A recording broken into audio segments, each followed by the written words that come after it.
हाँ तो देखो बच्चों, जरूरी जानकारी चैनल में मैं हमेशा से आपको कुछ हटके क्वेश्चंस लाता हूँ। एनसीईआरटी और सारे क्वेश्चन तो हर जगह होता ही है। हमारा मोटिव है आपको ट्रिकी क्वेश्चन और जो पेपर में आएगा वो देंगे। तो मैंने इसी तरह का एक क्वेश्चन निकाला है। देखो, फाइंड द वैल्यू ऑफ 0.23। मैंने यहाँ पे रेकरिंग यानी कि बार नहीं लगाया है, आप यहाँ बार लगा लो, दोनों पे लगाना है। In the form of P Q में बदलना है, where P and Q are integer and Q कभी जीरो नहीं होना चाहिए। नॉट इक्वल टू का मतलब जीरो नहीं होना चाहिए। हम इसी पी अपॉन क्यू के फॉर्म में जाना चाहते हैं। आप सबसे पहले क्या करना, दोनों क्वेश्चंस को, दोनों जो नंबर्स आपको दिए हैं कंडीशन, उसको यहाँ पर में आप उतार लो।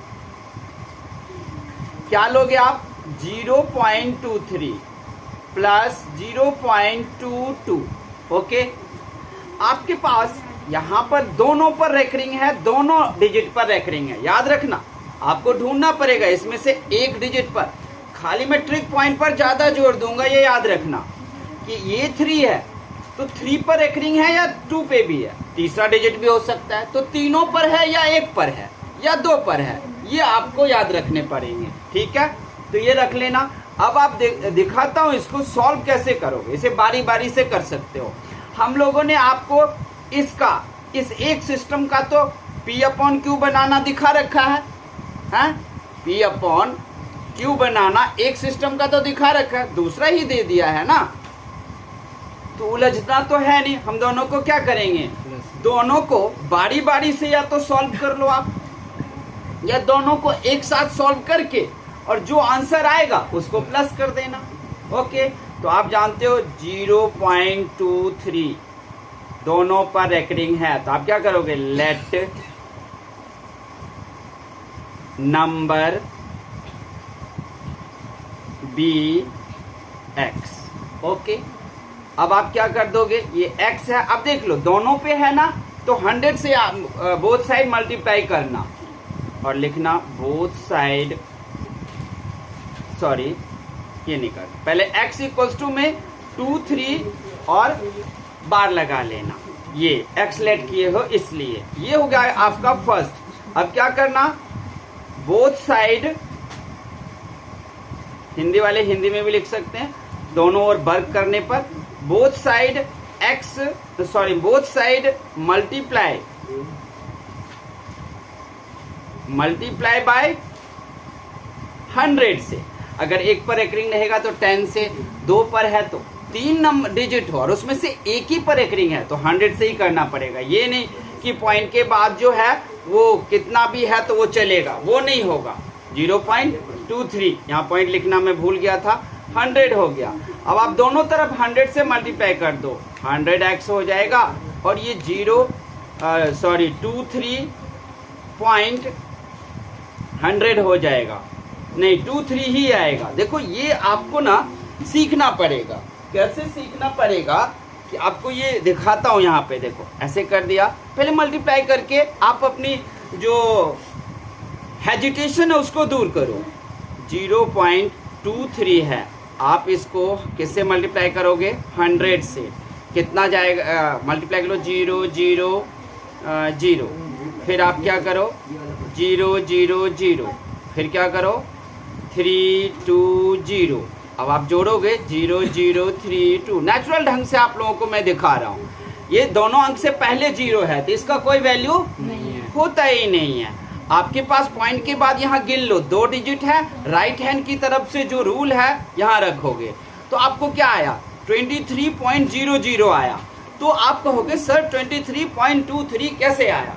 यही है यहाँ पर में फंडा ट्रिक कि यहाँ तो नेचुरल ढंग से मल्टीप्लाई करने के बाद 0 0 आता है और इधर 2 3। तो सर आपका यहाँ 2 3 है ये मान लिया, लेकिन यहाँ पर पॉइंट के बाद 2 3, यहाँ 0 0, ये समझ में नहीं आया।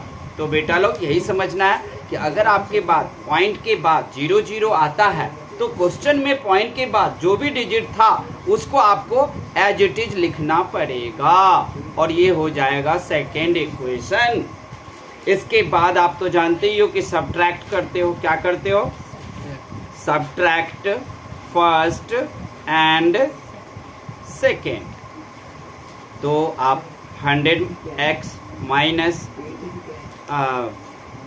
x इक्वल्स टू में 23.23 और माइनस 0.23 यही करोगे ना। यहाँ भी रेकरिंग, अब ये माइनस कर दोगे तो 99x ओके इक्वल्स टू में 23। देखो यहाँ पॉइंट के बाद 23 था लेकिन यहाँ 0 था, लेकिन हमने क्वेश्चन का ही 23 लगाया। वो इसलिए लगाया कि अगर ये दोनों माइनस नहीं होता तो हम इसे PQ में चेंज कर ही नहीं पाएंगे।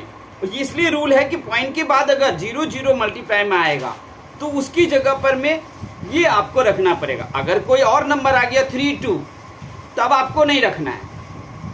4 5 आ गया तब ये उठा के नहीं रखना है, जो है वही रहने दो। पॉइंट के बाद 0 0 आ जाए तब। तो ट्रिक याद रखोगे ना। ये थोड़ा सा रहस्य है, सारे स्टूडेंट को ये नहीं आ पाता है, ये मैंने आपको बताया। और ज़्यादातर स्टूडेंट गलत कर बैठते हैं, बहुतों को आता भी है। तो अब आप यहाँ से x निकाल लोगे ना तो x इक्वल्स टू क्या हो जाएगा 23 अपॉन में 99। कट सकता है? नो, हो गया आपका x। उसी तरह आप इस दूसरे पार्ट का भी तो निकाल लोगे ना।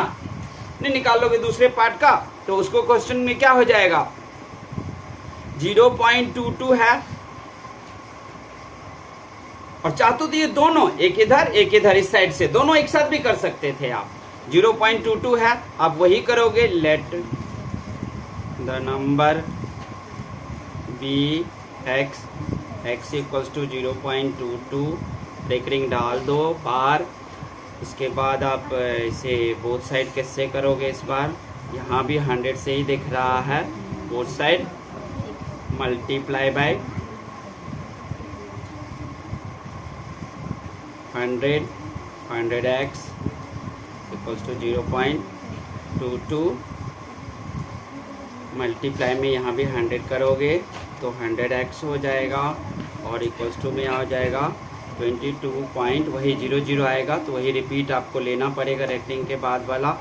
तो ये इसको हम फर्स्ट कहते हैं, इसको हम सेकेंड कहते हैं। सब्ट्रैक्ट कर देंगे फर्स्ट एंड सेकेंड।